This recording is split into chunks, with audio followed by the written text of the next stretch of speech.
to galacticconnection.com, one of the most popular blogs on the World Wide Web today for alternative news.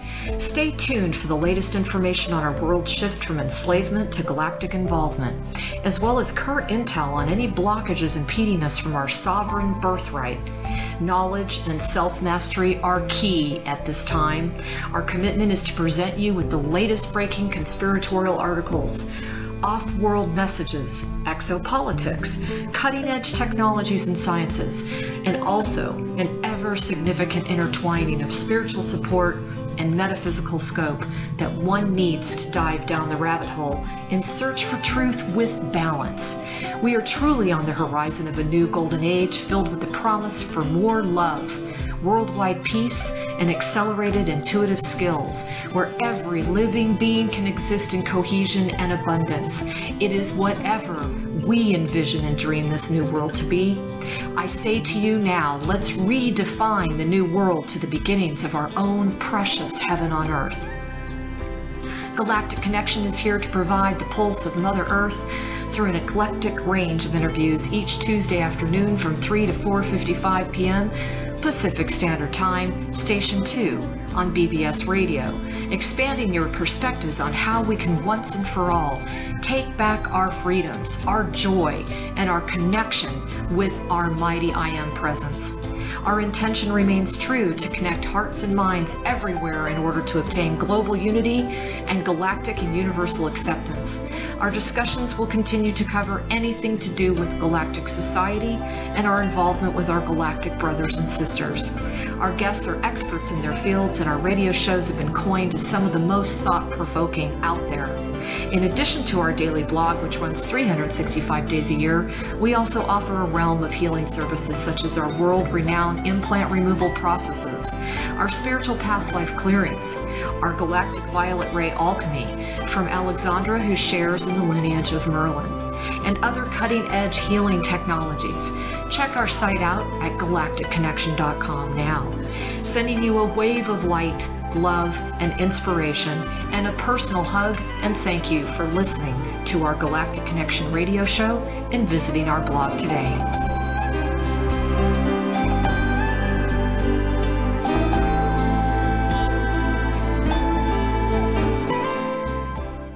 Hello, everyone. This is Alexandra Meadors of galacticconnection.com, and today is a pre-recorded interview for May 31st, 2016. So today we're going to be interviewing again Scott Wolter, because we really kind of got cut off last time, and I really want to dive into more of his experience with the Knights Templars. And before doing that, I just wanted to thank everyone for their support, their emails, their articles, their pictures, all the cool things that are coming in that support us and allow us to be able to send that information out to the world and share it with all of you. I do want everyone to know I was out of town last week. I am a little bit behind. I was at a First Contact conference, and it was a private conference where we were discussing ways in which we can prepare the world for our galactic brothers and sisters to come and hang out with us. We also got quite a bit of information on just being educated on all kinds of a variety of subjects. And it was just very, very inspiring, to say the least. I also feel that I want everyone to really hunker down. Please, once again, if you have not built the three-sided pyramids over your locations, over key areas that you feel are important for the planet, over the institutions that you feel are very dark, please do this. Folks, this is so imperative and extremely assistant for the planet. I cannot stress that enough. The people that are doing it, they can really feel a difference. You will feel a difference if you're on, like, let's say it's an old Indian burial ground and you happen to find your house on top of that. You know, it just can do absolute wonders. But most importantly, we really want to remove as much darkness as possible from underground, especially, And if you can continue doing this, and those of you who haven't delved into it, please check our website. We do have a pre-record that you can refer to. Very simple process. Everyone can do it. And you would be really helping all of us, seriously. And I mean all of us, okay? So as always, I'm going to go ahead and give you a brief introduction on Scott. Scott Wolter is an author, a researcher, and a television host, and known best for his hosting the series called America Unearthed. He has also been the founder and president of the American Petrographic Services and the inventor of the archaeopetrography, which I kind of still want to get a little bit more into that this time around. He was involved in analyzing the concrete remains of the World Trade Center over 9/11. And because of this, he has just been severely, and I mean severely, attacked on the internet. So keep your eyes open. As I said before, if you see a lot of the attacking and a lot of the derision and a lot of the maligning of individuals, remember what is the true purpose of that. What is the true agenda of that? You know, we are at a time we must stop just doing modus operandi like we've always done before. We are shifting into a new earth. We're shifting into a completely new paradigm. And therefore, if something triggers us, if something irritates us, if something offends us, we really need to go within and ask ourselves, what is it about us that's offended or triggered or upset or irritated? And we are being called for our accountability. How do we respond to getting upset? How do we respond to getting irritated with others? How do we address that situation in the highest and most professional and the best way possible? Sometimes it's best to just keep your mouth shut altogether. Sometimes it's best to just excuse yourself from the situation gracefully and allow the universe to unfold, because we are definitely in a time zone here where if you put something out that is really nefarious or derogatory or negative, and you're not thinking about the repercussions of that, it is going to come back and haunt you. Unfortunately, that's the way this world works. Maybe it is fortunate, right? So we are really getting booted in the you-know-what to become more accountable for our own actions, our own thoughts, the way that we relay information about others. It's super, super important. So it's important that we also remember, yes, we stay in our own honesty. We stay in our own discernment. Okay, this is not about not being able to discern. The fact that we see life the way we do, we're still going to be making judgments, meaning, you know, is it red or is it blue? Okay, we can't avoid that by the fact of this being a dualistic environment. But we can, however, pull back and really evaluate the way in which we're affected by that information. And this is the core of the Galactic Connection blog, is to really help all of us get to that place of neutrality. This is really truly what we are striving for, to become more galactic in our lens, to become more accepting and allowing of what others say, that we don't necessarily agree with it, but we don't have to agree with it. And that doesn't mean that we have to get defensive, and it doesn't mean that we have to go on the attack. So the more of us that do this, the more of us that stand in our strength, and that means like being strong about what you believe, what you feel, what you think, and being okay that somebody else is not in that same box as you. So anyway, just had to get that off my chest. Anyway, so Scott's first appearance on the television was regarding the Kensington Rune Stones, which is just fascinating. These were discovered in Minnesota back in 1898. And he then created a documentary called Holy Grail in America. So we're going to kind of dive in today a little bit more about the Knights Templar and his perceptions on what he's found. Amazing trail of connections between the pirates, the Templar, and also Jesus and Mary and the family. So stay tuned. We'll be on in just a few minutes, and have a wonderful, wonderful afternoon. Okay, everyone, Scott had technical issues and he couldn't get his computer to work, and so he was able to at least call in. So Scott, say hi to everyone. Hello, everybody. I'm really sorry. I got a new computer and I got tangled up. What can I say? You know what? I'm glad you got a new computer, because the last time I was interviewing you, I noticed that your screen was fading in and out. Yep, and it was past time. I could hear my hard drive grinding, and when it starts to make noise, it's not a good thing. Oh, no, that's not a good thing. No. Well, so I am not, frankly, aware of exactly where we left off last time, Scott, but I know that we started diving into the Knights Templar, and this is a subject that is so near and dear to my heart. I really thought it would be cool to bring you back on where if we go over an hour mark, we're not, freaking out, because an hour just flies by. Oh, yeah. So where do you want to begin? Because I know that you have been on this journey for a while, and I think the first question right out the gate is, what caused you to be so motivated to pursue the background and the history of the Knights Templar?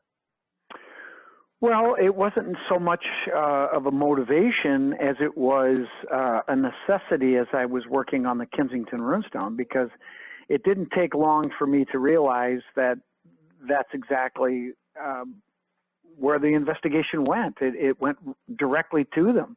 And it started by following the language, the runes, the dialect, the grammar, the whole thing. And it led right to Gotland, which was 100% Cistercian as far as the clergy there. And we know that the only people in the 14th century capable of carving an inscription of the length and complexity and the multi-dimensions that are within it that I now realize would have been a member of the clergy, and because the common people weren't educated. And the only clergy we had back then were the Cistercians. And that's when I began to dive into the white monks, and they were the ones that founded the Knights Templar. St. Bernard de Clairvaux wrote the charter for the order in 1128, and a papal bull was passed at the Council of Troyes in January of 1129, and that's when they became an official order. However, subsequent research told me that they had been around for longer than that, much longer than that, several years prior. And so that's how it happened. It went right from the Rune Stone to the Cistercians and the Templars. What have you found as far as the connection, because there's such a gap of time according to historical documents of when Christ was actually walking the planet versus when the Knights Templar, began to band together. Have you found anything that actually makes reference to why there's a gap between those two time frames? Well, I mean, when you say there's a gap, I'm not really sure what you mean by that, because the reality is that there was a physical bloodline from that descended from Jesus and his wife Mary Magdalene and other family members from the first century that continued on through medieval times right up to today. I mean, there's probably tens, if not hundreds of thousands of people who are descendant of Jesus and Mary. That's my guess. I don't know that for sure, but I know that there are many of them. And, this has been something that's been speculated for a long time. And of course, many people have argued and debated and, this is impossible. And I don't understand why, quite frankly, why it's such a big deal. I mean, it's a fact that everybody walking on the planet today, all 7 billion of them, have ancestors that were alive 2,000 years ago. That's a fact. So why is it such a stretch that these two people and their families, family members, couldn't have descendants alive today? I mean, in fact, it's very plausible and it's likely.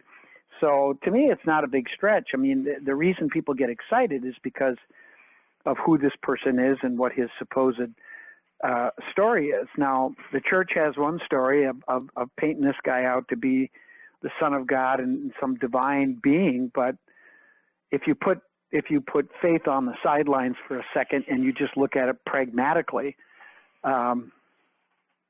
it's really a silly notion. I mean, he's just a person like everybody else. I think he was a very important person. I think there were things that made him unique and special, but at the end of the day, he was a man, and his wife was a woman just like everybody else on the planet, in my humble opinion. Interesting.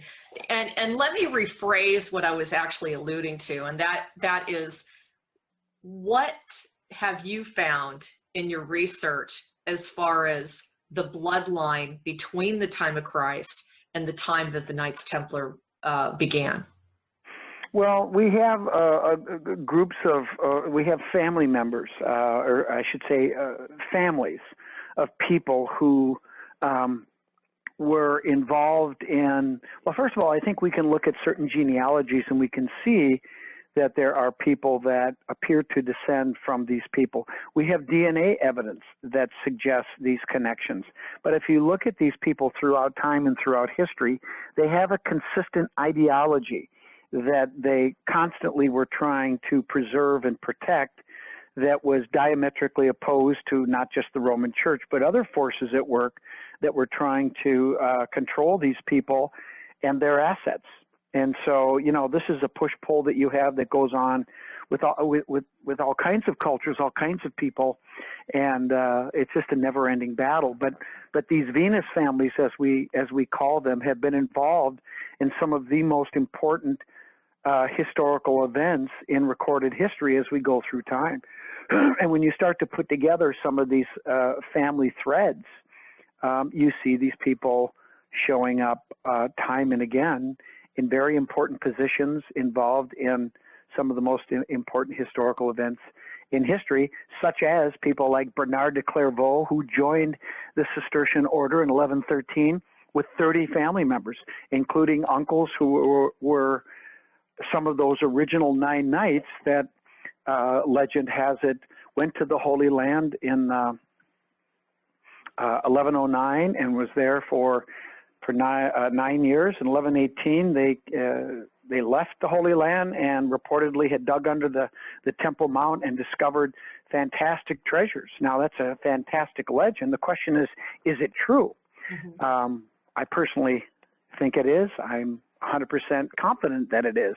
But the point is that these people were all related, these 30 family members. And in fact, what I believe is that it should be known as the greatest coup d'etat in history that nobody knows about. And there's no question that the Cistercian order and the Knights Templar rose to prominence. They became the most successful and powerful military monastic order in history. That nobody's going to question that. And the question is, how did they do it? Why did they do it? Those are the questions that are not answered. There's one perspective on that from a Roman Christian standpoint, but I can guarantee you these people were anything but Roman Christian. In fact, they were the opposite of that, and that was their ideological enemy, but they chose to align with them. And I think many people will understand and appreciate, keep your friends close, keep your enemies closer. I was going to say, Scott, I think that there's no question in my mind that they used the Roman Catholic Church at the time for obvious reasons to position themselves and to be able to receive the placement of sovereignty from taxation. I mean, from everything I've read, it's almost as if what they found at the temple, and supposedly it took them 9 months to get to the Vatican to present some information to them. If you read between the lines, it's so major what they found that they pretty much had the Vatican by the you-know-what. Well, I personally believe that, well, look, the evidence is consistent and the evidence is clear. The interpretation, to me, there's really only one interpretation. Somebody went into the Telpiat tomb at the time of the First Crusade, and they went in with reverence. They took the bones of Jesus and Mary to use as insurance against the church. That's what they had against them. They could have proved or put serious doubt in the minds of people about the divinity of Jesus by having his physical remains, and Whether they ever exercised it privately or not, I guess we'll never know. But I think that was part of what gave them the power that they had over the Roman Church. But they also had other knowledge, and that was through documents, I believe, and maps and technology,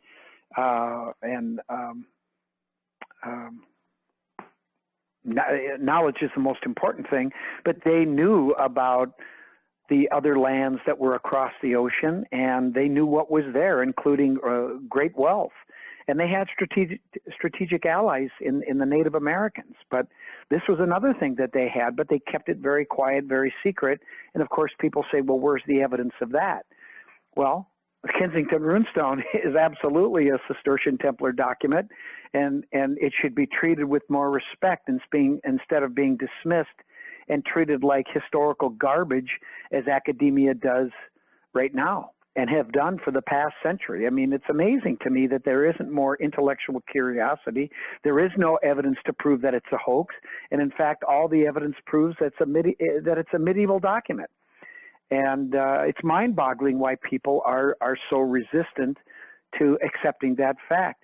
You go on Wikipedia, and they have sanitized that and other sites that suggest pre-Columbian contact. It's just amazing. I mean, the public can't get the straight story on it. It's sad. Well, part of that too is like once they accept that that's not true, they have to accept that so many other things that they have been spoon-fed throughout their education is all a lie too. Well, that's you're 100% right. And I say this all the time. The minute they accept the Kensington Rune Stone, they trigger a bunch of lines of dominoes to fall. And those dominoes go to places that many people don't want to go, like the Telpiat tomb and the proof of the humanity of Jesus. I mean, to me, it's not a big deal, but to the church, obviously, they don't want to go there. But quite frankly, they've known this the whole time. This is the myth of Jesus that they've been perpetuating for 1,700 years, since the Council of Nicaea. And it's well, don't you think too? I mean, the underground vault under the Vatican alone, I mean, basically they're holding all of this information and history. Of course they are. And I don't know why there isn't an international tribunal to hold them accountable. Yeah. I mean, why do they have this sovereignty that they can hold on to documents that are pertinent to human history like it belongs to them? I mean, to me, it's sickening and ludicrous. Look, if you're not hiding anything, let's go. Show us what you got. Well, so let me ask you this about the Ark of the Covenant. Do you feel, number one, that they actually found that under the temple? And number two, yes. You do? Okay. Oh, yeah, sure they did. Okay. And number two, do you feel that it is actually a device of an off-world nature? I don't know. I don't have enough information to say anything in that regard. I know a lot of people have speculation about what it may have been used for, a monatomic energy source and all those things, and I guess that's possible, but I don't have enough information to say one way or the other. But I guess it really doesn't matter. If it was sacred to a group of people for whatever reason, it's sacred, and it became a very powerful and motivational inspiration for people. So having control over that gave you a certain amount of power and prestige. And so that would have been one of the things that they would have found and they would have probably taken too. Yeah, oh, definitely. Now, you also mentioned the covert relations with the Indians. Can you kind of expound upon that? I would love to hear how was the relationship between the Templars? Are you just referring to the American Indians or perhaps all Aboriginal folks? Oh, I think it would have been universal. The thing that's really important is the ideology of the leadership of the Templars was not Catholic. It was monotheistic dualism. Dualism is the concept of opposites that keep things in balance. And, I can't think of another culture in the world that lives in balance with its environment better than, in this case, Native Americans. so they would have had a compatible ideology. They would have understood each other at a level that the Vikings wouldn't have understood. The Vikings were jerks, and they did not get along in general with Native American cultures. And according to what I've heard, they were killed and wiped out. And that's why their settlements didn't take hold. But the Templars shared a similar ideology, and they understood the way to be successful here was to literally share your blood and intermarry, create strategic alliances. And it's a fact at that time, there's no way you're going to have any success. You sure as hell aren't going to get to Minnesota unless you have a wampum or a pass to operate on this continent through the Native Americans. And they absolutely had that. And that's one of the things that I don't understand why nobody ever seriously considered that or even thought about it, because they never even got to that point, because they couldn't accept that the rune stone was real. Therefore, nobody went to Minnesota, but in fact they did. I mean, the Native Americans know this. Yes. They know all about the people that were here. They certainly know about the Templars because their rituals are identical. Mm-hmm. And it was the Smithsonian Institute that recorded their rituals in the 1800s of the Meadowin, the Algonquin tribes, and they are absolutely 100% identical. And as an investigator, I've studied these. I presented in detail these rituals and compared them in my latest book. And the only thing that could have happened is that either these rituals developed independently on two different continents at the same time, which is unlikely, or there was contact. I mean, obviously, the simple answer is there was contact. And this is what the natives say, and this is what some of the Templars say. So, and they're obviously, they're not gone. I mean, Templarism is alive and well. I can promise you that. I totally agree with you. Well, I know it for a fact. Yes. And so, but the natives, look, they don't care what white people think, and who can blame them? I mean, that little genocide thing was a problem, and so, and quite frankly, many academics are despised even more. And it's funny because the academics are the ones that attack me and say that I'm a racist because I suggest that there were white races that came from other continents here to North America. I don't understand why that's racist. I really don't. But this is one of the techniques that they use to attack, to immediately put people on the defensive, and have them start backpedaling because nobody wants to be called a racist. But I just asked them, really? I'm a racist? Why am I a racist? What about suggesting pre-Columbian contact makes me a racist? Mm-hmm. I said, the Native Americans that I deal with don't think I'm a racist. They've embraced me. Some of them have treated me with some of the highest respect that they can. And all I'm trying to do is get to the truth. But if you know the right people to talk to, look, they know all about the white people that came here, but they don't care about what we think, and they resent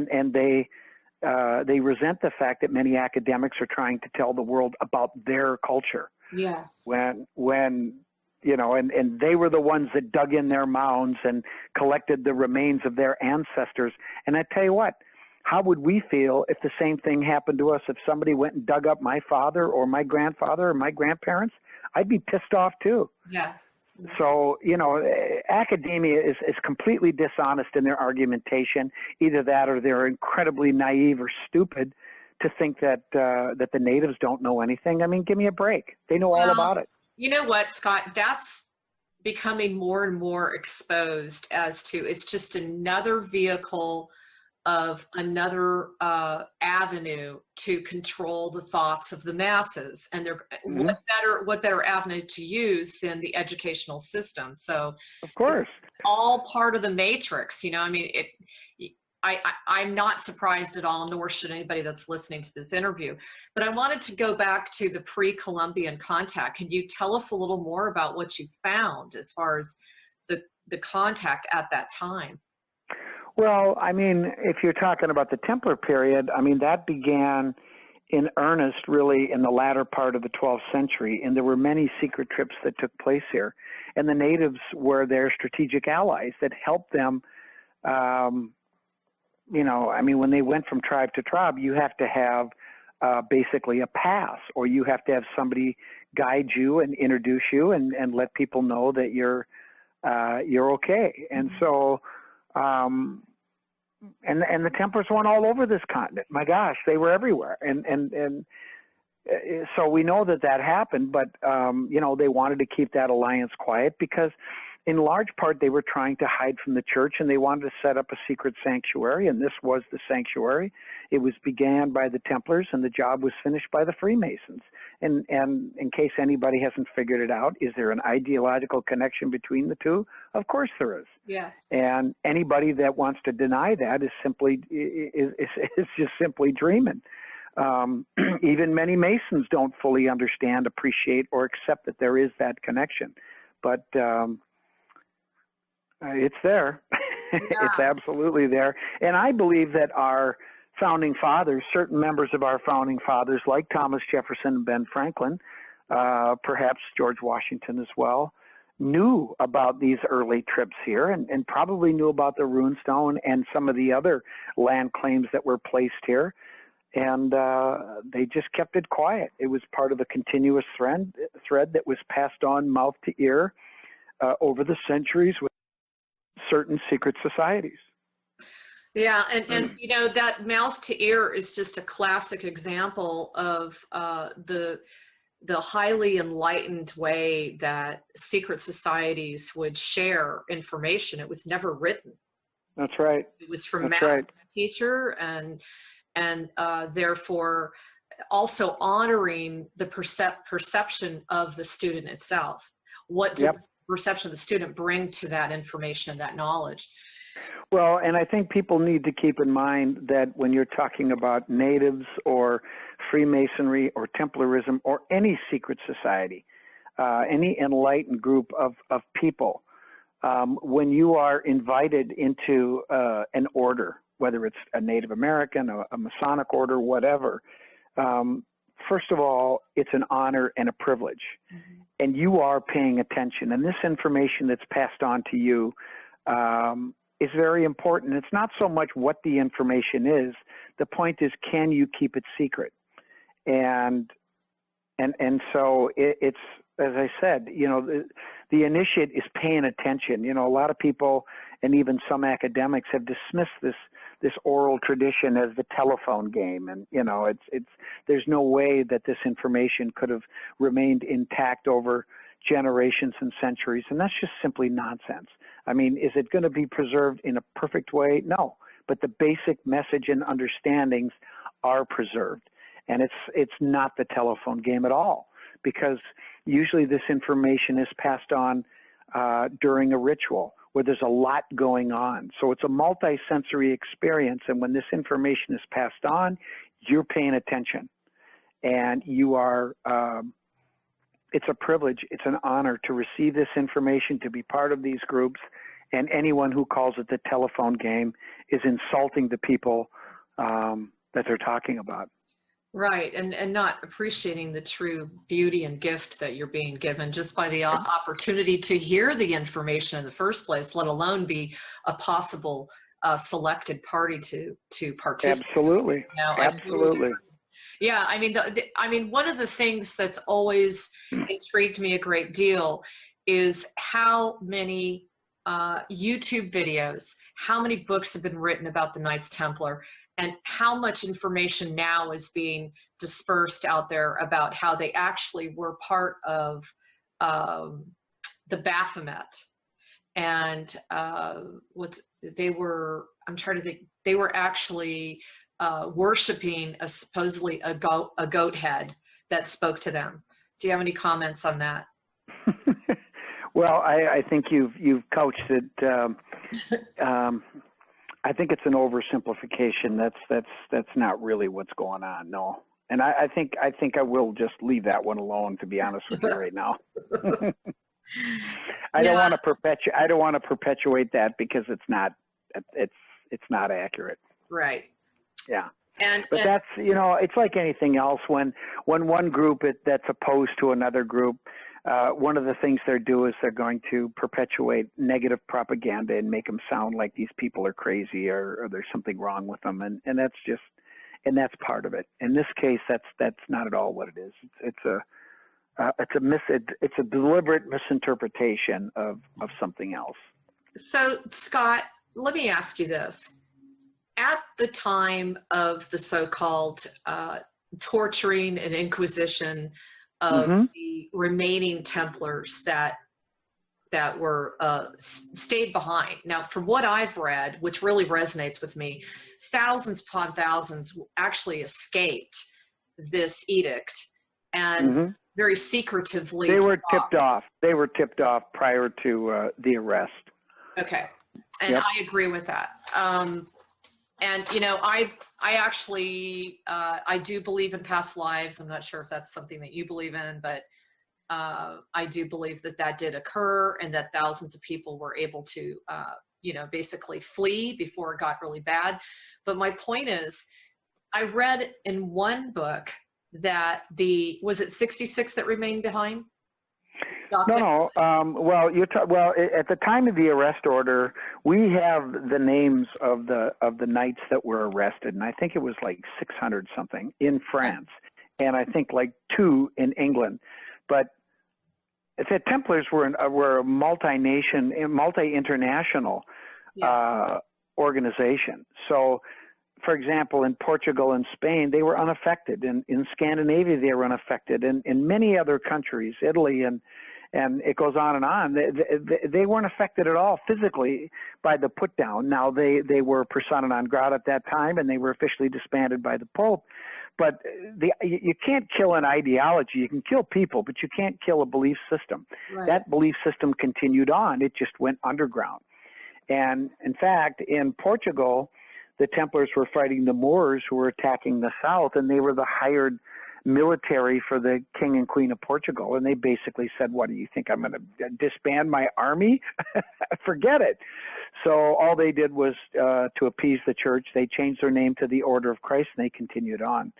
So in fact, the Knights Templar Order was never officially completely disbanded. They continued on in Portugal for another 500 years. So there's all kinds of details that people don't understand and don't talk about. And to say that the Templars did not exist after that is just BS. The fact that they weren't outward about their operations.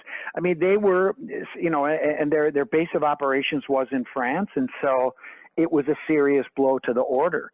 But did they completely, you know, become disbanded and destroyed and disappeared? Absolutely not.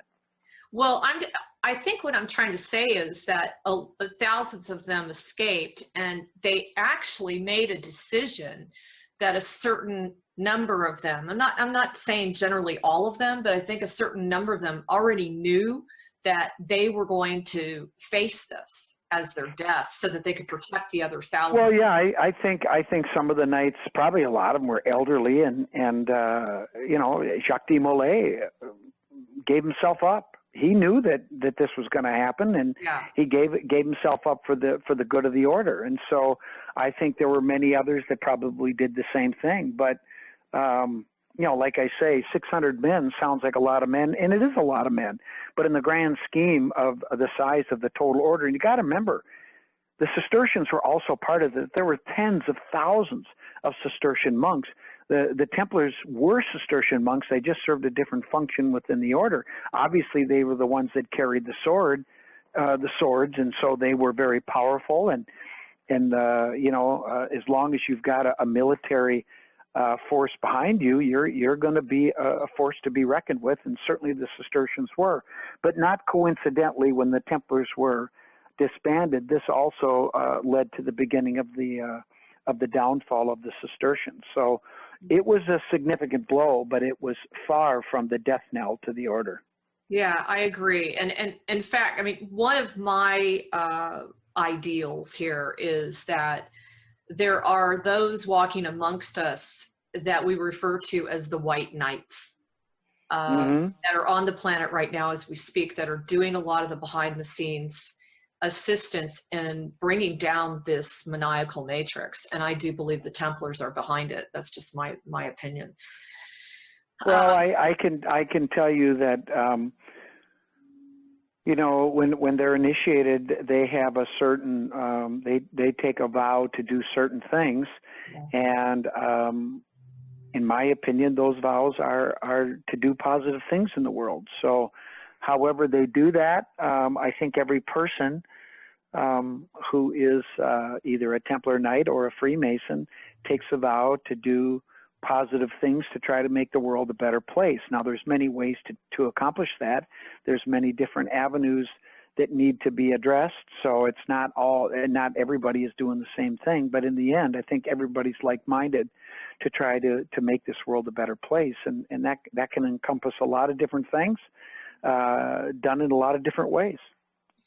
So, Scott, did you research anything more about the original three that came together to start the whole Templar Foundation and how it depends?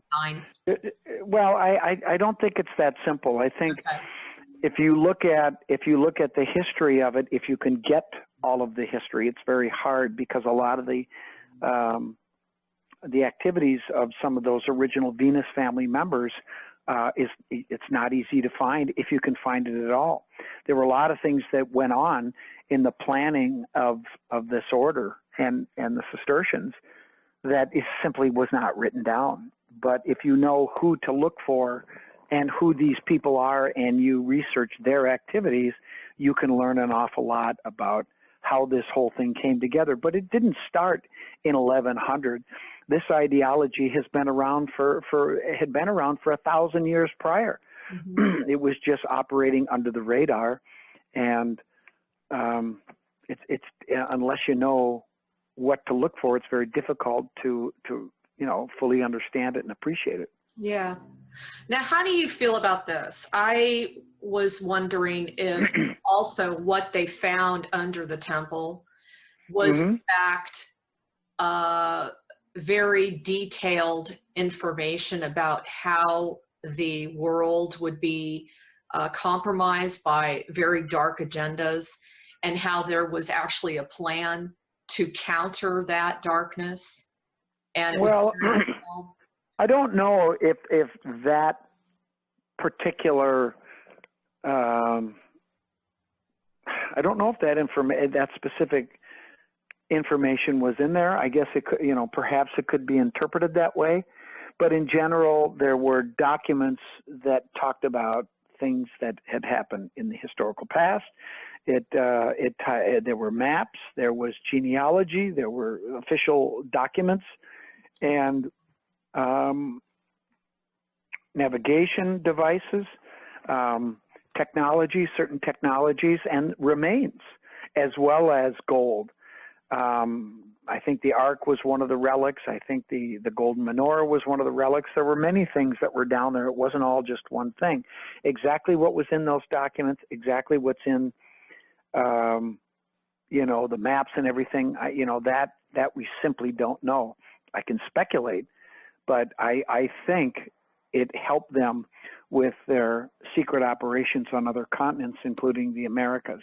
And I mean, if you look at it, one of the really interesting books that very few people are even aware of is Jacques de Mailloux wrote a book, I think it was in 1971, and it was written in French, Italian, and Spanish, I believe, not in English.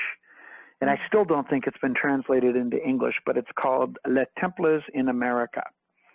And it was a really good book. It had a lot of some of the standard stuff that you often read about the operations of the natives or of the Templars over here in the Americas. But one of the interesting things that I got out of it was, one, it seemed that during the 12th, 13th, 14th centuries, that the Templars always had freshly minted silver and gold. And the silver sources in the Americas had been depleted at the time, in medieval times. I mean, they'd been around in Europe for thousands of years and mining those sources. But Templars always had fresh silver and gold, and the question is, where do they get it? The other thing that was interesting is many people at the time, including the church, were confused as to why the Templars were so obsessed with their shipping enterprise and their ports on the western part of France, like at La Rochelle, when they had southern ports in the Mediterranean, and this was basically where the center of the shipping activity and trade was taking place, yet they were obsessed with their western port, that if you look on a map to get into the Mediterranean, it makes more sense to sail from the southern ports instead of sailing all the way around the Iberian Peninsula just to get into the Mediterranean, and then a third of the way just to get back into, where the hub of activity was in the Mediterranean. So the question is, why were they obsessed with that port? Well, the answer is obvious. They weren't going to the Mediterranean. They were going west. I was actually thinking too that there's probably a node, some specific PowerPoint on the planet.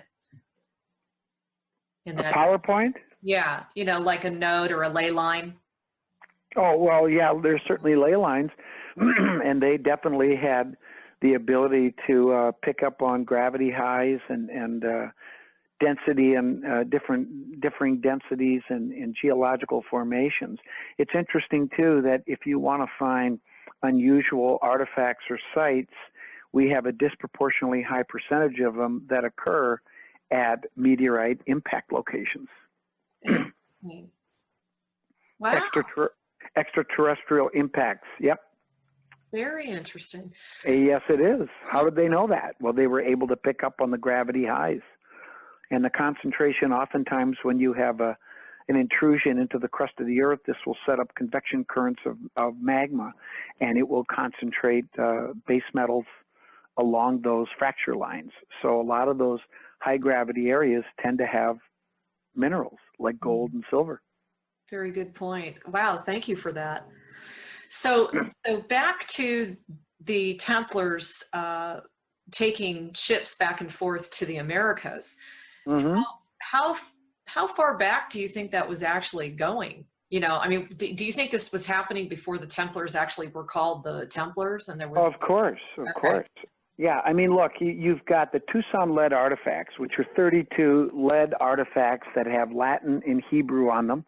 They've got Masonic symbols. They've got all kinds of information on them, and they've been dismissed. But what people don't understand is that the veracity of and the provenance of those artifacts is absolutely perfect.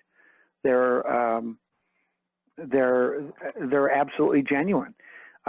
These are definitely made by Venus family members, because they, the only place where you would have a Roman Jewish colony in the 8th and 9th century, which is where these artifacts date back to, is in the southern region of southern France, in this same area where the Templars were founded. These are their ideological ancestors.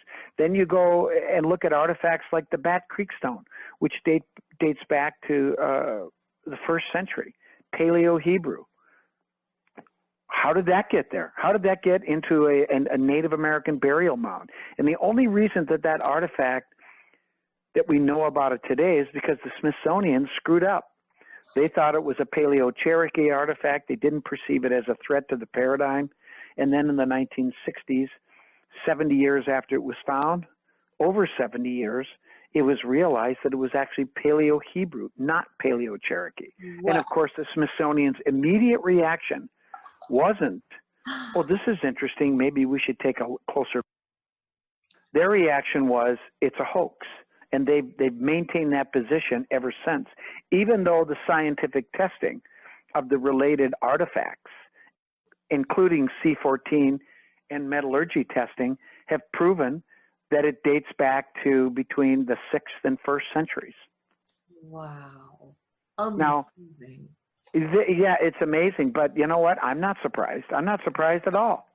Yeah. And believe you me, if they didn't get that one, what else did they find that they've tucked away in the archives? A lot of people don't realize this, but in the early days, the Smithsonian Institute was largely financed by the Roman Church. Doesn't surprise me either, I mean, anything. They hate my guts for obvious reasons. Hey, Scott, that shows you did something right, you know. Oh, absolutely. Look, the more they hate my guts. There's plenty of haters out there, and the more that they hate on me, the more I know that I'm doing something right. That's too funny. So do me a favor. You continue to refer to the Venus family. Can you clarify for the audience who and what that is? Well, the Venus families are a group of people who are ideologically connected. They are genealogically connected, and they are the ones, in large part, they are either directly descended to these lines of people that come from Jesus and their family members and their supporters, but people who have maintained this ideological thread and these secrets within their families for a long time. They've operated much like the monarchies do today, that they have consolidated their genealogy, consolidated their power and their wealth, and have continued to try to perpetuate this ideology that they embrace, that goes back to Jesus, Mary Magdalene, John the Baptist, and all the way back to the Egyptians, including Akhenaten and his followers. So that's who these people are, and they during the and if you look at the legends of Mary Magdalene, that she escaped into southern France, and she was, if you believe some of the legends, that she was pregnant at the time and probably remarried and had children, that these lines probably disseminate from her and her descendants and some of her other family members, maybe Jesus's family, brothers and sisters, and maybe some of her brothers and sisters.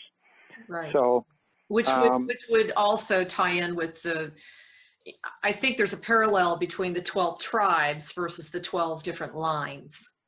Well, and the 12 could also be symbolic of the 12 primary constellations of the zodiac. Right. It doesn't necessarily have to be one thing. It could be multiple things, and of course symbolism is a very important way of transferring information and preserving information, as you know. Yes. So, but when we talk about Venus, the reason we call them, and when I say we, I'm talking about Janet and Alan Butler and Bill Mann and some of the other people that we do research with, is because the basis of their ideology goes back to the veneration of the sacred feminine, which the sacred feminine has always, the physical manifestation of the goddess in the heaven has always been Venus. And when you look at Venus has very important cycles that are very precise, and they have been used by ancient cultures for millennia to keep track of the movement of the stars, the planet, the earth, and Venus is the third brightest heavenly body in the sky, and when you understand its movements, you understand its cycles, you understand the symbols that it makes, and how important it was to these people that embrace this ideology, you understand why we call them the Venus families. Interesting. Thank you for that clarification. Now, what about the family of Lorraine? Well, they would be Venus family people. Okay, same thing. For sure. And now King Philip IV, now it's suggested that he actually tried to become a member of the Knights Templar and he was rejected. Philip the Fair? Yes. Yep. Yeah, he was. And I don't know exactly what the details were, but that's one of the stories about him, that he had an axe to grind because he wasn't found worthy of being a Templar Knight. And I'm sure that played a role in how things played out. That's what I was going to say. I was wondering if you had found any research on what was the true. I guess one of my big red flags is what was the true luring to bring the Templars from Rome to France. I think it was Avignon, right? Well, are you talking about why Jacques de Molay ended up in France, which led to his arrest? I mean, he was there attending a funeral. No, I'm talking about like in the very beginning when King Philip supposedly contacted them and asked them for assistance because he really wanted more money. And they were supposedly headquartered at the time out of Rome at that point or something. And well, no, I think at that time, I mean, Philip the Fair, at that time, their headquarters was in Paris. Interesting. Yeah, and that was one of the things after the put down. They destroyed that Templar castle, and it was right there in France. I've been there, and of course it no longer exists, but they marked the spot, and right next to it, a block away, was a very important Venus family church called St. Martin's de Champs, and that, boy, you take a look at that. There are Merovingian family members that are buried in the bowels of that church. Wow. And a lot of those people that supplied money that eventually would go towards the founding of the Cistercians and the Templars are buried in that church. It's a very important church with a lot of sacred information, and of course you look at the church itself. It's really it's interesting. And actually, what it is now, it's no longer an active church. It's actually a museum of the history of science in Europe, and it's really a neat place to go visit. And actually, that's more appropriate than people realize, because at the core of Templarism, at the core of Freemasonry, at the core of what these Venus families really believed and embraced was science, mathematics, and geometry, as well as astronomy. So they were first and foremost very intelligent. They believed in education. They believed in knowledge, and knowledge is power. So that was very important to these people. I also read that they were major sticklers about archaeology, because they felt that was where the root of truth existed about the history of this planet. Oh, sure. Absolutely. I mean, you dig in the ground and you find the evidence of these ancient cultures and what they did, what they believed, where they lived. And, I've always said the same thing. The only way to go forward into the future intelligently is you have to know where you've already been. You need to know the truth about where you've been. And I think that's why today there is so much change and so many things happening, because we're, in my opinion, we're at a very critical juncture in our species history. And we need to make some tough decisions about how we're going to go forward into the future. It's a fact we have too many people on this planet. We cannot keep going the way we are, or we're going to run into even more serious problems. And if we're as smart as we think we are, as we tell ourselves all the time, we should be able to figure that out and make appropriate changes. And I'm not talking about killing people, but I think education is the key. We need to educate everybody, get everybody on an equal level. It's a fact. It's a scientific fact that the more educated people are, especially women, the fewer number of children they have. Mm-hmm. And so I think that's really the key. And, we can talk about specific instances, but I would argue that that any radical religion, not just the radical Muslim religions right now that are getting all the negative press, there's plenty of other religions that have warts and are, I think, teaching poor messages to some of their constituents. Anytime you have people being taught the wrong things, it just leads to problems with humanity. And we're seeing it right now. Yeah, well, you know what? If you keep doing the same thing over and over again and you expect a different response, you know what they call that? It's like, they call that insanity or being crazy. Yeah. Well, back to what you said about the Algonquins. The Algonquins, nations, nation. My heart just leapt, because one of the missions that I was sent on across the country was all about them. Mm-hmm. Everywhere I went, and I'd like to hear a little more. I mean, what was their relationship with the Templars? Do you know?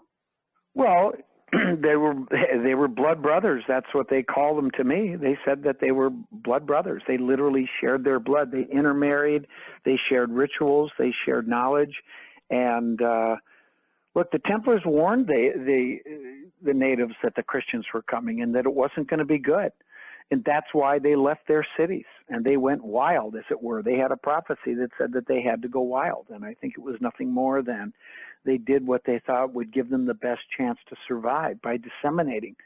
And, it's interesting, a lot of the archaeologists will tell you that places like Cahokia and the mound building cultures around the country, the cities where, these people would interact and trade and live, that they abandoned them around 1300. And some archaeologists say, oh, they overfished, they overhunted, they chopped down all the trees. And I just laugh and say, really?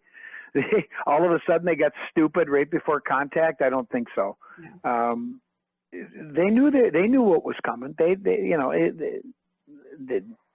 were warned. Right. And I mean, the Templars knew Templars knew how these guys operated, and they knew what they were going to do to the natives. And it's exactly how it all played out. So this is also part of the reason why we don't know, and why, I mean, I've had certain natives when I've gained their trust and I start talking to them, and God, sometimes I just get to a point where I go, how come nobody knows this? And they look at me and say, you never asked. God, now that's sad. It is sad. I mean, but it's true. And I've heard that more than once. And I'll tell you what, the one thing about Native people that I absolutely love is, in general, do they have an axe to grind with white people? Of course they do. And it's absolutely understandable. But if you spend time with them, you respect their culture, and you listen, they're like anybody else. You treat them the way that you want to be treated, they'll respond in kind. Yes. And I'll tell you what, they have been wonderful with me, and I have nothing but good words to say about them. And look, I'll tell you, if somebody treats me like a jerk, they're going to get it right back. I mean, I think anybody else would behave the same way. And, it's just basic human interactions. Treat people the way you want to be treated. And golden rule, isn't it, Scott? Well, it's not magic, is it? No, it's not. And the other thing that's so fascinating is a gentleman by the name of Kevin Annett has really exposed the maniacal genocide and elimination of all the Aboriginal children of the local Indians in Canada. I mean, he has done work on this by none other than the Catholic Church. So absolutely. There you go again. There's another connection of wanting to take out that pure, Templar related / Indian blood. Well, don't forget, when the Templars came over here, they were the bloodline. So when they talk about their blood brothers, one of the goals of the Templars was to intentionally put the bloodline into the natives to protect it. Wow. Over here. I never thought of that. I mean, think about that. It's so simple, and it just makes so much sense, doesn't it? Yes, it does. And that's another reason why the American Indians are also so revered, is they do have phenomenal gifts. I've had many, many friends that are American Indian.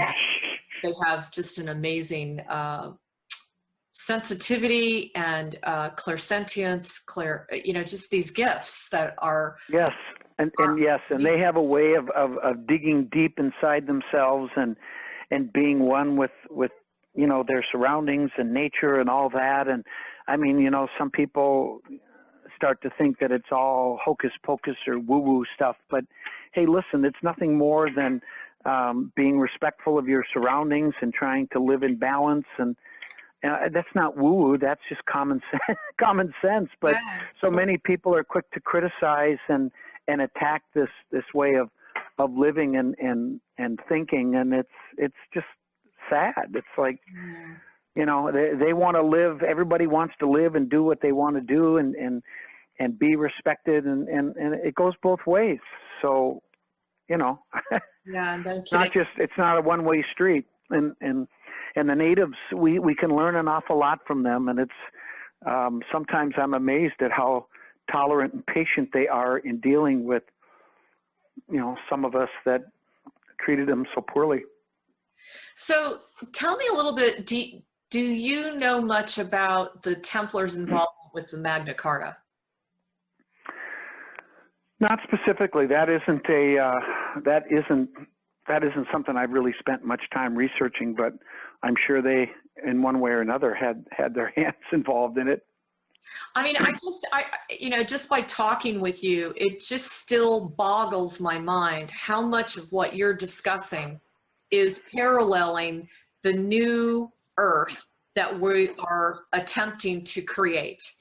Mm-hmm. It's all based on sovereignty, acknowledging all different cultures, putting to rest the hatred and the resentment, living with the land and honoring Mother Earth. I mean, so on and so forth. You know what? To me, this is just basic stuff.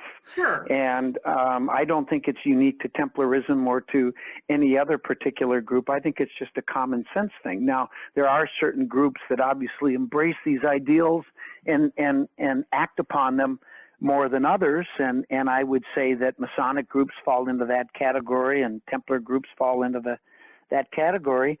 But we should all be doing that. That shouldn't be unique to any particular person. I mean, deep down, I think everybody enjoys nature. They understand we all want to have clean water and clean air. But I think sometimes people forget that we all have to take a role in that process if we want to end up with a positive outcome. And it can't just be everybody else taking care of it and we all enjoy the benefits. We all have to take a responsibility and a role in doing that. And sometimes it's just as simple as making sure you clean up after yourself, you recycle and basic stuff like that. And I don't see that as some magic concept, but everybody has to be involved. It can't just be some. And of course, big business and government has to play a role in that as well. And I think that what we can do as citizens is we can make sure that we elect the people that is part of their agenda, that they make sure that those kind of, laws are passed that take care of our planet. Because at the end of the day, if we don't take care of our planet, nothing else matters.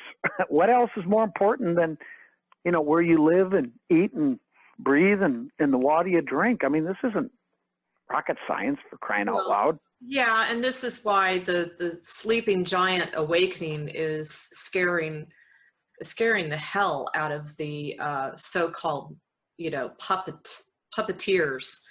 Well, yeah. I was going to say, I think the other fascination about the Templars too is because of the fact that they sort of represented the whole European community, the Caucasian community, which was typically not as, I'm going to use the word attached or involved or intuitively aware of our amazing connection with our planet, with our Earth. Well, the only thing I would disagree with as far as what you just said is that it wasn't all just white people. I mean, to be a Templar Knight, that's true. It didn't matter. You had to make a vow of certain things, and it didn't matter if you were a white person. Correct. Or you were of Italian, or you were Jewish, or you were Israeli, or even Muslim for that matter. Some of the you had to be a Christian, of course, but it didn't matter where you came from. You didn't have to necessarily be a white guy. You could really be anything as long as you took that vow. That's how it is in Freemasonry. They don't care. They don't even care what religion you are. The only thing that you're asked to do as a Freemason is make a statement about a belief in a higher power. Who and what that higher power is nobody else's business. That's your business. But they do want you to say that you believe in a deity. Mm-hmm. And at the end of the day, people can debate what they want about deity, but we're all talking about the same thing. And who you call it, whether it's male or female or whatever, it's the same thing that we're all talking about. It's that thing that's out there that makes the plants grow, that makes the sun shine, and that thing that makes us human and who we are, and all the animals and everything else. And so, to me, that's a uniting thing. It's one of the things that all of us on this planet have in common. We're all talking about that same God or deity, whatever you want to call it, and your deity isn't any better than mine or somebody else's. It's the same thing. I've read that they were very universal. All different kinds of nationalities and cultures were incorporated into the temple. Yes. And I know that the initiation greatly involved, their tendency to be corrupted or not. Obviously, if you were corruptible, you were not considered a prime candidate for the Templars. But I also wanted to go over with you just some of the research you've done on the actual life of the Templars, because I found it very interesting that, and this is what I read, so you tell me what you found. I read that the Templars were actually, they were promoted to marry. But if they were to marry, they wanted them to marry a woman who was very involved in humanitarian concepts, who really had a spiritual, thread within her. And they even went so far as to the time that the Templars were sent out to battle, those wives were actually placed under protective custody. Right. Yep. Well, let's face it. I mean, part of perpetuating an order is you have to have new blood, right? Right. So even though they were pious, it doesn't mean that they were celibate. And I mean, that's just not practical in any society. You have to procreate to continue operations over time. So yeah, I think what you've read is pretty clear. I know that the Templars had at least 15 to 20 monks that actually served them in a capacity of taking care of their equipment, taking care of their horses, taking care of their swords, and making sure that they had everything they needed to be, to have the proper training and support. They were within the Cistercian order, they were the only ones allowed to eat meat because they needed the protein, obviously, for strength. So there was something unique about being a Templar. They all had to have certain mental and spiritual attributes. They also had to have a proper physical training. I mean, it was a different thing for them. But at the end of the day, they were all monks and all part of this this order. But they had to procreate, and these guys were physically superior. So, I guess you'd be remiss to not understand that they also understood that there were certain genetic traits that they wanted to procreate and continue on. And if you had a big, strong, tough SOB, you want to be sure that those genetics were passed on.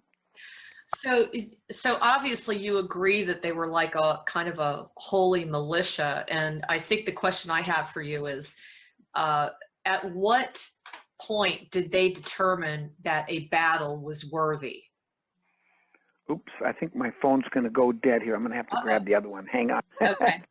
Anyway, well, I think, look, it was like anything else. I mean, if you're in the military, you evaluate your strategic situations and your enemies. And when you decide that, it takes force to accomplish your objectives, and then you mount a crusade, or you initiate a battle, it's very similar to what our military does today. I don't think it's any different at all.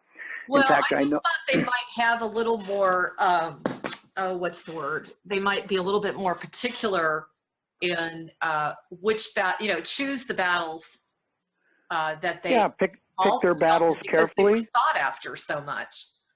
Well, yeah. I mean, I think they did. They didn't just blindly go into any conflict and just say, hey, God's on our side, we're going to win, so let's go. We just have to show up. I mean, obviously that's not the case. I mean, they were very brilliant strategists, and they understood their enemies, and they picked their battles carefully. So you'd have to look at each known conflict and examine them, to know the details about why they did a particular conflict. But in general, they were very smart.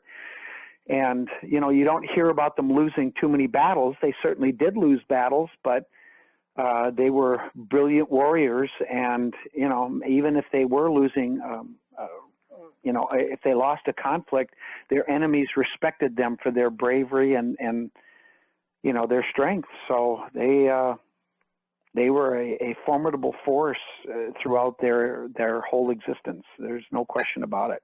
I think I also read that they were just incredibly honorable. Even at the time, at the end of the battle, they would go to the enemy's king or leader and say, try to make amends and wish them. I mean, it was incredible.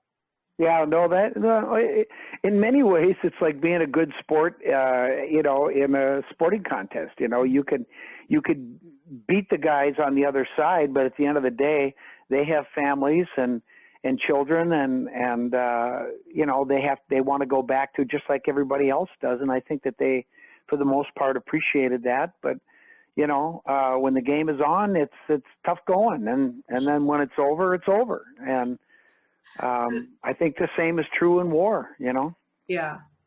So Scott, what is the story behind apparently they were sought after quite a bit by the royal families at that time? You mean by the monarchs? Yeah, by the monarchs, excuse me. Mm-hmm. Yeah, well, they would have been, they were sort of a love-hate relationship, because when the monarchs had difficulties and conflicts, sometimes they would go to the Templars, and they were basically commissioned or contracted out as hired guns. And I don't think that certain factions within the Templars were above being paid for their services. So I think that that happened in Portugal, and that happened in other places. So, but on the other hand, the Templars were also in consort with the Cistercians, who, on their abbeys, they were producing massive amounts of food, wool for clothing. They had foundries. They were making tools, and they were making all kinds of products that they would sell to different vendors in the fairs throughout France. And they were basically capitalists, and they made a ton of money. And so they were undermining the feudalistic system of Europe, and the Templars were part of that by trafficking the goods. They were basically the long-haul truckers. So this was something that would agitate, the monarchs and the royals. And so, again, it was a love-hate relationship. But at the same time, what are you going to do, come down on the monks? I mean, you really have to be careful about how you do business. And, you always had to worry about those guys with the swords. So at one point, if you're upset with them, the next day, all of a sudden, situation can change and you need them. So, be careful how you treat people, because things can change in a hurry. I was wondering if you had an opinion on the way in which they used the Catholic Church. Let me back up. I think it's interesting. Catholic means universal, and it's actually the way in which they operated within their own. I forgot what they call them, but they had gatherings and groups throughout all the different countries. And one of the things that they've been under so much criticism about is how they were so wealthy, and they had so much land and a lot of castles, et cetera, et cetera. But from what I've determined from the readings I've done is these were used very strategically as like their own sovereign, independent state towns, right, for their own operations. So, I mean, it was absolutely brilliant the way in which they were able to get sovereignty from the Catholic Church, not pay tax towards them, especially energetically. They didn't want to contribute to the beast. Well, and remember something, they were the leadership and the ones that were pulling the strings were ideologically opposed. And their plan was absolutely brilliant, and they nearly pulled off, overtaking and destroying the Catholic Church from within.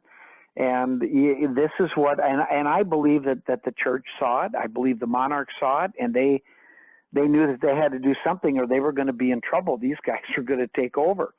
And the one thing that I don't know for sure was, was America the backup plan, or was that the main goal all along, was to establish their, quote, New Jerusalem over here that we now call the United States of America?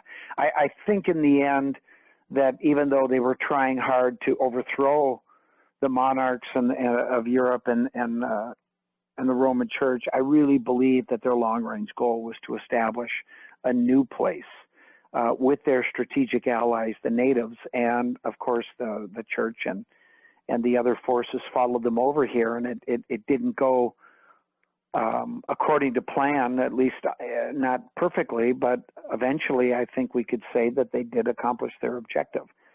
So it's a complicated story, and there's a lot of details that need to be unraveled, but the general story, I think we can all see how it all played out.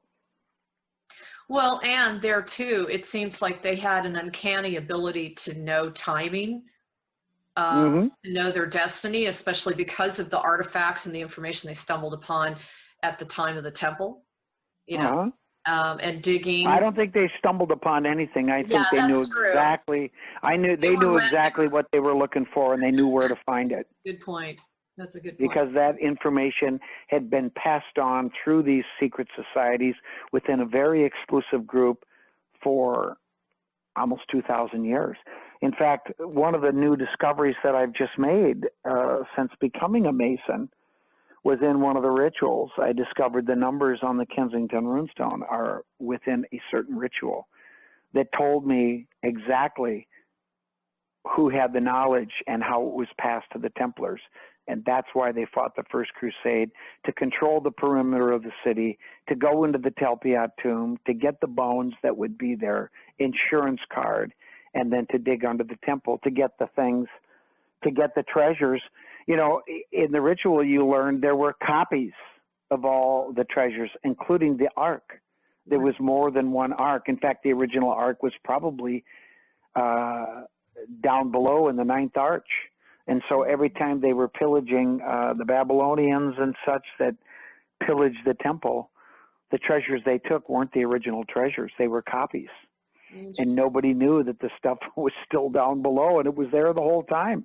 But the Templars got that information passed along to them. That's why they mounted the First Crusade. It was a military mission to control the city, to dig under the temple, and go into the tomb. And who knows what else they were doing there. Amazing. But it was, and then they gave it up. They didn't even have the Holy Land for a century before they gave it up the first time. So once you've accomplished your objective, and then you don't need the territory, and if if it's not worth the casualties or not worth the money and effort you have to put in to maintain it, then let it go. Interesting. Yeah, and a couple of temples have been have been built on top of that temple. That's right. So, and the whole time, when people thought that they had taken the treasures, the best stuff was still sitting down below, and nobody knew it. Wow. So really, it was all about the information and the knowledge. Well, it was passed on mouth to ear. That's amazing. Now you talk a lot about the rituals. Can you share some of the basics with us? Well, not really. I'm not supposed to, so okay. I'll honor my pledge. But look, Freemasonry is about moral allegory and sacred geometry. Those are the two main principles, and this is the same stuff that the Venus families embraced and were teaching and wanted people to know. So when you become initiated into any Masonic organization, the whole idea is to make good people better people. Mm-hmm. Doing that through education and through knowledge and moral teachings and education. It all boils down to that. So at what point did everything appear, if not did, become corrupted? You know, when you hear the 33rd degree Masons and you hear all about the politicians and how, you know, they're just up to their eyeballs in this very demonic, ritualistic type of process that they do. Well, quite frankly, I don't know what you're talking about. I'm not a 33rd degree Mason. I'm a 32nd degree Scottish Rite Mason. And I can promise you that there isn't any New World Order within the guys that I know. There might be some side order that Masons are part of, but that's not part of Freemasonry that I know. And so I think a lot of that is BS. And I think a lot of the people that are pulling the strings, as you said, and I do believe there are people at the top that pull the strings and have a lot more influence than they should, but I guess that's the way it is. Some are Masons probably, and some are not. Okay. So this is not. Look, if there's a New World Order that's within Freemasonry, I've never seen it, and I would know. Yes. I would know. And I interviewed a woman named Louise. I will try to put that link up with this interview, but she is so on fire to educate the world that the Freemasons are a very positive group of people, that they've gotten a bad rap, that they have phenomenal knowledge and wisdom to disperse to the planet, that they are here to assist, and just completely aligned with what you just said. Well, she's right on, and that has been what my experience is, and I would not join an organization that did anything that was negative or oppressing anybody else. I just wouldn't be involved in that, and I can guarantee you that's not the case. Well, and I mean, we've been accused of doing a lot of things, but yes. 90% of it is all BS, and I wish we had as much influence as people think. Now, at what point did the Masons branch off of the Templars? Clarify that for us. Well, after the put down, you had people that just went under the radar. They would meet in secret. I personally believe that the Knights Templar evolved shortly thereafter into the Rosicrucian order. And if you look at people, if you know who some of the people are that were Rosicrucians, I can tell you this: Thomas Jefferson was a Rosicrucian. Thomas Jefferson said the three greatest men ever to walk the planet were Isaac Newton, John Locke, and Francis Bacon. They were founding members of the Rosicrucian order in Europe, and their ideology is absolutely Templarism, Venus family, and Masonic. And so those are the guys probably within certain Rosicrucian orders that had some of the real secrets that were passed on. And I believe Thomas Jefferson, Ben Franklin, they were members of the Lodge of Nine Sisters in France. And they were running with people there that are known to be Rosicrucians. So that's where this transfer took place. And these Masonic organizations existed long before Freemasonry had its coming out party in 1717 in London. But if people think that's when Freemasonry started, they couldn't be more wrong. Freemasonry as an institution, as a philosophy, has existed going back to Egypt and beyond. There's a reason why we use so much Egyptian symbolism. But when you become a Mason, you learn about all cultures. You learn about all religions. You certainly learn about the Jewish Kabbalah. And the whole basis for Masonry and doing these degrees is to learn. It's about seeking light, knowledge. And it's wonderful. And I'm so glad I did it, because it led to this discovery of the ritual code on the Kensington Rune Stone, and now I know exactly what the Rune Stone is. I know what part of it's real and what part is allegory, is not real. And it's just incredible. And it's an amazing document. It's absolutely 14th century, and it was carved by a very enlightened, initiated Cistercian monk. Wow. And that inscription was laid out long before they got to what is now Kensington. Now, Scott, for those of you that are listening that are not aware, Scott was involved with the forensic evidence during the World Trade Center 9/11. No, not World Trade Center. I worked on the Pentagon. Ah, okay. Thank you for that clarity. I was not involved at Ground Zero. I've been there. I was approached by some of the forensic engineers that were working at Ground Zero. In fact, a couple days after it collapsed, one of my good friends and clients, Dave Peraza, called me, and he was standing on the pile. He was walking through the rubble, and he said, "Can you do anything with concrete dust?" And I said, "Not really, Dave. I need intact pieces." But he said when that building collapsed, it reduced all the concrete to dust. It was just that catastrophic of a failure. Just incredible. Absolutely insane. Well, and that's what I was going to ask you. Now, supposedly you tell us a little bit about I don't want to screw it up, petrography. The petrography work, yeah. Well, basically petrography, the type of work I do, forensic geology, is I essentially do autopsies on concrete and rock. That's the simplest way to explain it to a layperson. So I only get involved when something goes wrong. The concrete cracks, it has low strength, freeze-thaw damage, delaminations, fire damage, as was the case at the Pentagon. And that was what they wanted us to focus on at the Pentagon, was to evaluate the concrete to see how hot the fire got at certain depths within the concrete. And if it reached a certain temperature at the level of the reinforcing steel, then what that meant was the strength of the steel, or the yield, would be lost, and therefore it had to come out. And so the whole idea was for us to, the original plan was to do a surgical type of repair at the Pentagon. This one can be repaired. That one gets torn out. This one's okay. Mm. And it turned out in the end that there was enough damage to these concrete members, to these structural beams and columns, that they just decided to tear it all out along the construction joints and start over.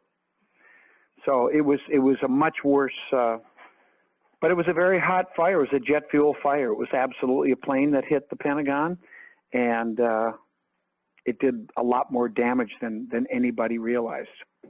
You've probably taken a ton of heat on that. I mean, well, I haven't taken any heat because I haven't done anything, but I've had a lot of people ask questions, and only because Scott, the reason I say that is because so much of the information out there is saying that there was no plane that truly, really hit in the way that they stated it did. Well, that's not correct. It was absolutely a plane that hit the Pentagon. I have pictures of the parts of the plane, landing gear, parts of the jet engine. It absolutely was a plane. One of my best friends was a first responder who was on scene within 40 minutes after the attack, right as the collapsed area fell, and I can promise you it was a plane. Mm. Okay. Well, we'll just put that one to rest, won't we? Well, I mean, I don't know. I mean, I have a whole lecture on the work we did at the Pentagon and the reconstruction afterwards, and if I took you through it, you would see pretty quickly that's what it was. I can tell you this: the very first samples that showed up at my office after we were assigned to the Pentagon. I remember the very first morning that I walked into my office, I could smell the jet fuel down the hallway before I even got to my office. Wow. I'll never forget that smell. So, and I know what jet fuel smells like, and I don't think they doused it before they sent the samples just to throw me off. Yeah, no kidding. Well, not to switch gears, but to bring you back to the Knights Templar. I was wondering, do you feel that all of the events that you were covering in your show, in your TV show, which in America Unearthed? Yes. Yeah. I just loved it. But as I stated the last time I interviewed you, I mean, it was just so apparent to me that you were destined to be the one to follow all the cookie crumbs and put all of this together. Can you just kind of surmise for the audience, especially if they're just coming in on this interview, what you connected with what? Because to me, it was just like, wow. Well, which episode are you talking about? I mean, there was... Well, just start from the beginning. I mean, I don't expect you to do like an hour dissertation, but just kind of connect the dots for those that didn't see the whole thing. Well, I mean, thank you, honey. Each episode we did was really a standalone episode. I mean, there was certain things that ended up intertwining. I mean, they weren't always unique and separate, but if you look at each of the episodes that we did, we tried to look at them, independently, objectively, and look at it from a scientific standpoint. I mean, I approached it, all those, the same way I approach any project. The first thing you do is you gather your information, you collect as many facts as you can, and then you, once you've done that, you try to make the proper interpretations and hopefully be able to draw a conclusion. And in some cases, it worked really well. In other cases, it didn't work so well. I mean, we just didn't have enough facts. I mean, some people criticize me because you never draw a conclusion. Well, first of all, that's not true. We drew a conclusion many times. Most of the time, we were able to draw a conclusion. But if there isn't enough evidence to draw a conclusion and it's not appropriate to draw a conclusion, then you don't do it. So, that was the basic model, and it's no different than the work that we do. But, in the end, all these things that we investigated that turned out to be something, to be real, are all interconnected in some way. As I told you, we talked about the Bad Creek, we've talked about the Tucson lead artifacts, we talked about the rune stones, the 5 North American rune stones in this country that have the hooked X. They're all connected to the same group of people ideologically over 1,500 years of time. So what I'm getting at here is all these things that we looked at to some degree in America Unearthed are all connected to each other in this giant matrix of interconnecting threads throughout time. So, well, Scott, talk to us about the hooked X. Give us a little bit of like, how is that connecting, Jesus and the bloodline to, say, the pirates? Well, that's a complicated question or answer to, there's a lot to it, but the hooked X represents that ideology first and foremost. It's a secret symbol that the Templars used, or the Venus families used on the runestones in this country for the letter A. It goes back to the Hebrew Aleph, and it was a unique symbol that only they knew. And based on the recent discovery of the hooked X Tau Cross monogram that's on the lid of the Jesus ossuary in the Telpiad tomb. Couldn't believe it. I still can't believe that either. I mean, that's just ridiculous. But that was the secret symbol, and I always knew it was their secret symbol. I just didn't know where it came from. But now I know where it came from. I know why they used it, because it was a symbol of reverence to Jesus and Mary, because the symbol actually represents both. And the continuation, the hook, which creates a little V or a little girl, a child, inside the womb of the big V, which represents the mother, Mary Magdalene in this case, or the goddess, it doesn't matter. She's just one of many goddesses representing the sacred feminine. But it represented the continuation, the perpetuation, the literal physical generation of that ideology and thought.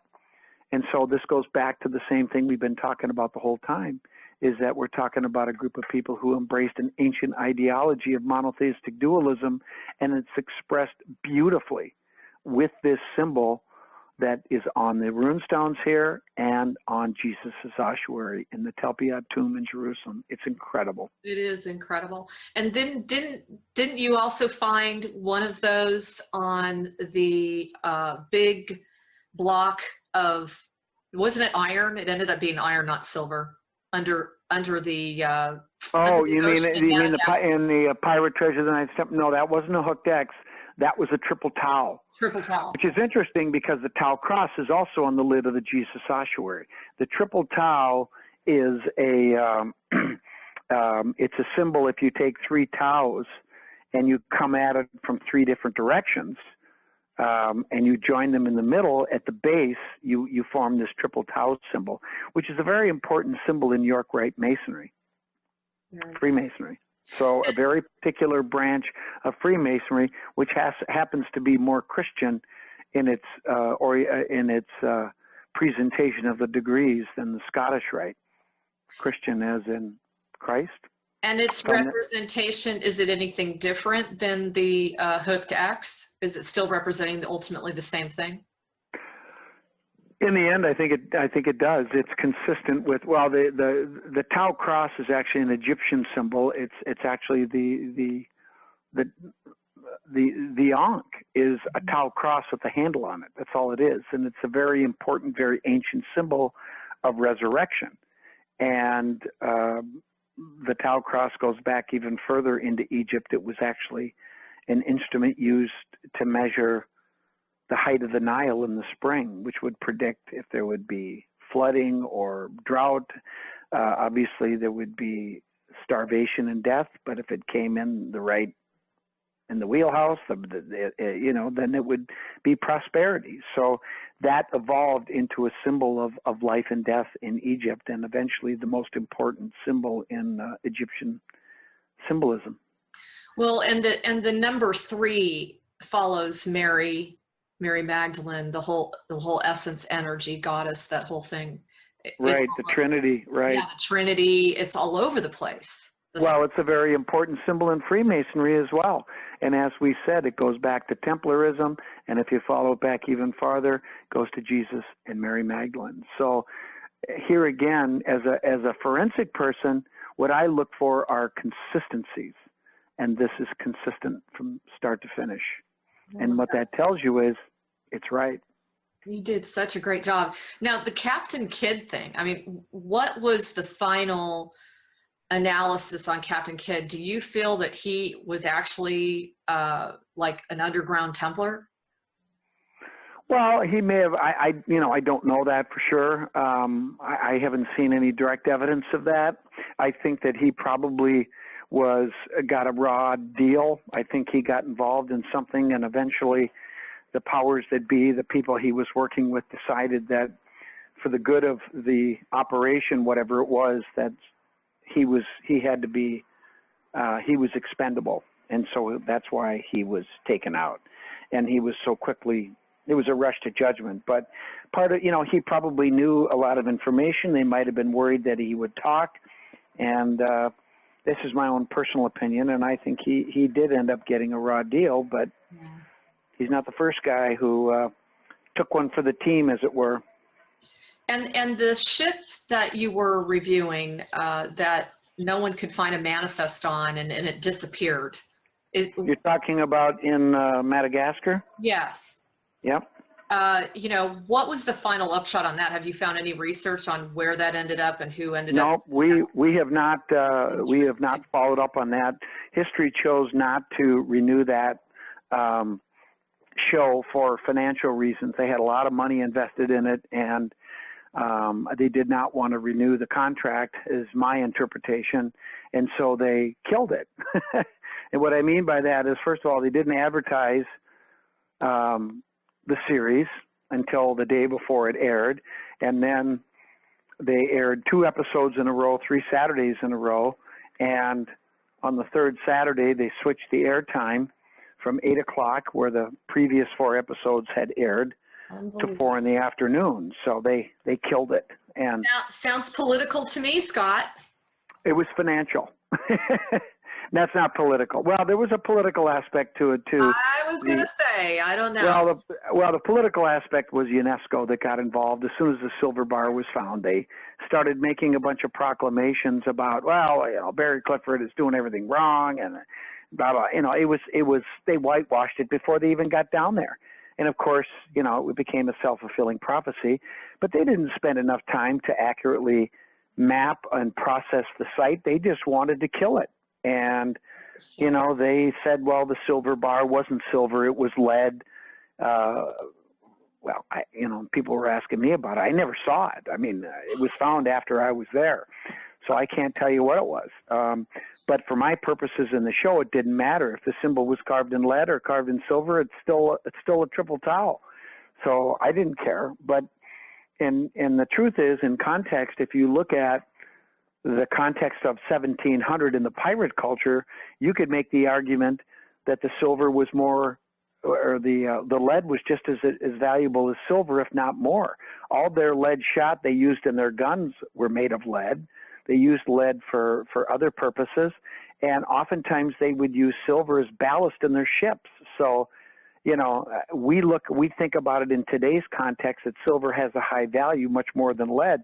But back then, under those circumstances in that context, you could actually make the argument that a lead bar was more valuable than silver. Mm-hmm. Mm-hmm. But, UNESCO tried to paint it to be negative. And quite frankly, I thought it was inappropriate what they did. And I think UNESCO were a bunch of jerks. I thought that they treated Barry unfairly. And Barry can be a difficult guy. But he got a raw deal on that. And History Channel wanted nothing to do with it, so they just punted. Wasn't that the reason why you guys were delayed for several days? Was UNESCO? They had to come in and look at it. Well, that happened. That didn't delay me. Okay. That happened after we were done shooting. They went in after we were done shooting the show, and I wasn't part of any of that. But you know what? I'm just telling you what I think is this. Like I said, Barry can be a difficult guy, but he was nice to me, and I consider him a friend. And he's certainly not a perfect person, but he absolutely got a raw deal by UNESCO. There's no question in my mind. He was treated very unfairly, and it was wrong. And UNESCO, they don't care about him. They just have their own agenda, and I wouldn't put anything past them. They'll do whatever is in their best interest to get done what they want, including doing things that are not ethical or lawful. And in this case, I thought that they were very unethical, the way that they handled this whole situation with Barry and those shipwrecks. Oh, that's not, they claim that it wasn't Captain Kidd's ship. Well, look, it's an historical fact that the Adventure Galley was scuttled by Captain Kidd in Pirate Cove. There are 5 known shipwrecks there. One of them is Captain Kidd's ship, and Barry found 2 laying one on top of the other. I think there's a very good chance, based on the historical evidence that we had, that he did find the ship. To me, I could care less. I mean, a lot of people, they think it's interesting because it's Captain Kidd, but his ship is there somewhere, and it was there. And I don't think UNESCO has any idea. I think they just said it wasn't because they wanted to put Barry down, which is BS. It's all, Scott, it's all part of just the cover-up. And well, in this case, I would agree.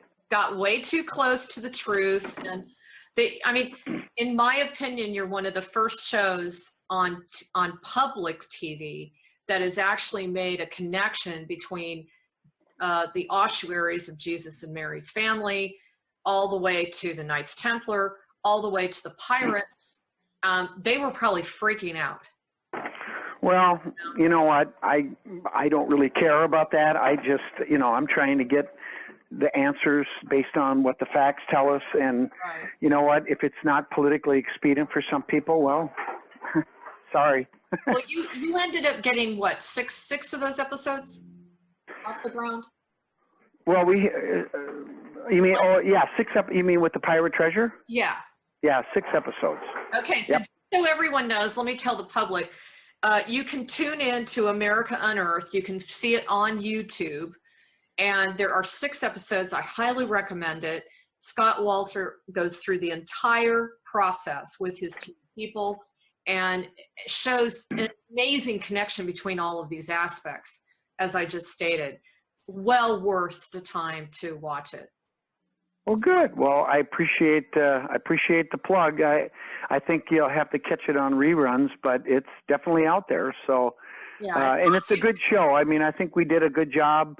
It was very difficult. It was hard to get permits from the Madagascar government for Barry to do his diving, and it was a challenge. But I think we put together a great show. We certainly shared some new information about the Templars. I thought the crew that I worked with, they were amazing. They were very professional. They worked their fannies off, and I think we found some really good stuff. So it was a good show, and I'm very proud of it.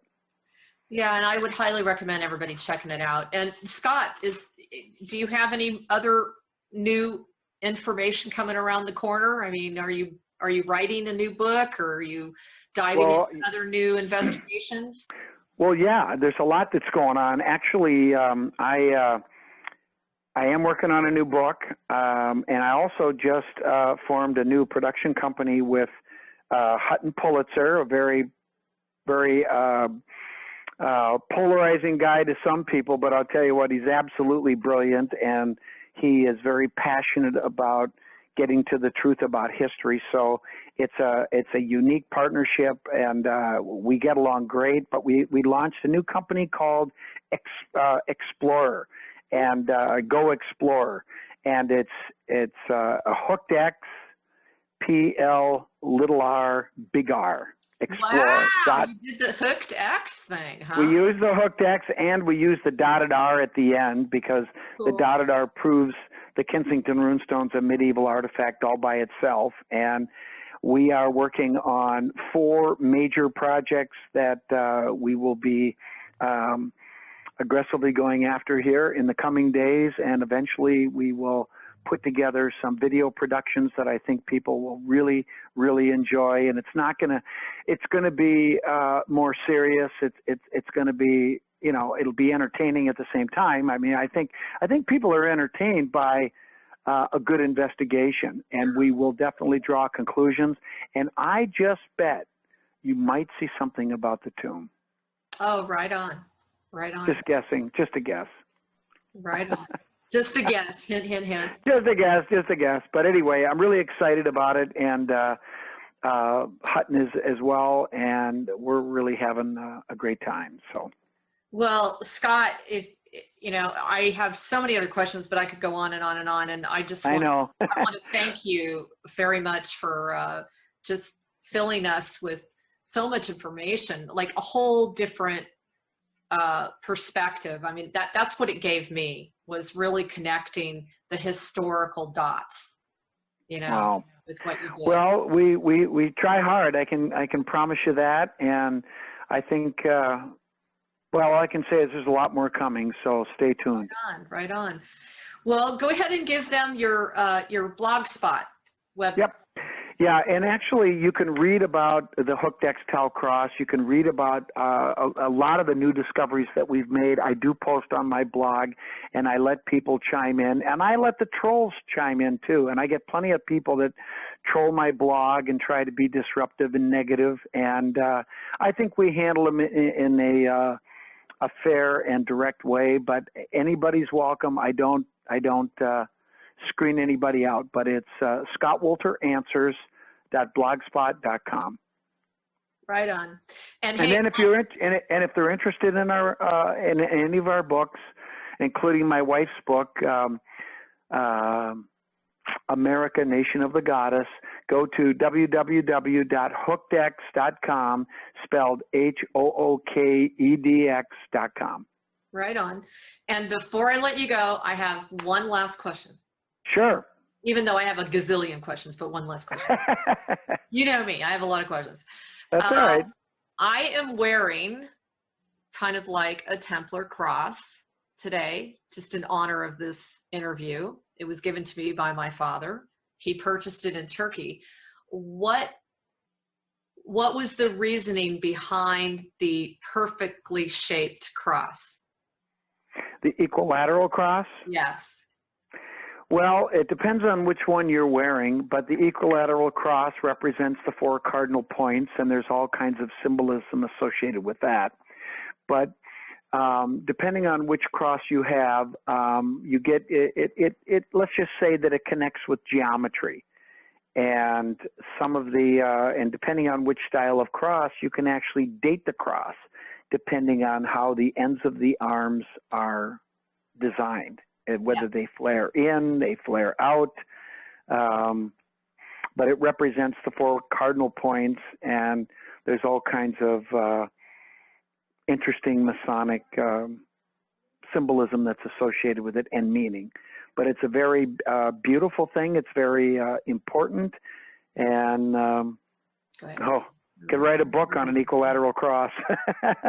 Yeah, and it tied in with one of your episodes. I think it was the 5th or 6th episode where you found, or maybe I'm getting it mixed up, you actually found this on one of the ancient temples, and it was shaped, you know, it kind of had a hump on the top, and then it was flat on the side, and it kind of tailored in. And it was where the light of the sun shone through, like a hole in the side of the wall, and it was about the sun being the masculine energy, and the church being the feminine womb energy. This was no. That was the illumination event in the Newport Tower. Okay. Yeah, and it was an Orphic egg on the inside of the womb of the temple. The nave of the church is allegorical of the womb of the sacred feminine, and so the sun is a male deity. The sun came in and illuminated, framed out the egg on the winter solstice on the December 21st, this allegorical union of male, female, heaven and earth, representing dualism yet again, but it also signaled the return of the sun, the resurrection of the sun, and the days getting longer after the solstice. Perfect. Well, next time I call you, I'm going to have to show you this cross because it has a lot more information behind it than what I'm alluding to. Send me a picture. I will. So, all right. Thank you so much, Scott. Thanks to everybody for tuning in. Again, you can catch this on BBS Radio, Station 2, Tuesday afternoons from 3 to 4:55 p.m. Pacific Standard Time. And as always, check out all of our services. We are world renowned for our implant removal process. There's 3 of them. We have a new amazing service coming out that is all about bringing you back to your divine blueprint. That's going to be introduced by Jeff Godfrey. And I have a new line that's going to be coming out any minute called Removing the Veil. So with that, you guys stay tuned. Thanks for all of your support, love, and protection, because we do appreciate it and we do need it from time to time. So keep your love and your light coming. And as always, bless over Scott as well for the amazing work he's doing. So you guys take care, and we'll have a good weekend, I hope. We'll talk to you soon. All righty. Thanks for having me.